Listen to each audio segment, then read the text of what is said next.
கண்மணியாய் கொண்டவனை என்னிடமே தந்தாள் உன் அன்னை உன்னை. மின்மினியை கண்மணியாய் கொண்டவனை என்னிடமே தந்தாள் உன் அன்னை உன்னை. ஓ சச்சா மம்மா பப்பா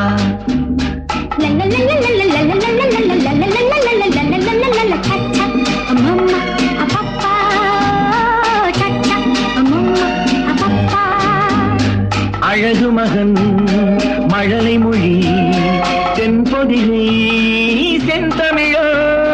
அழகு மகன் மழலை மொழி தென்பொதிகை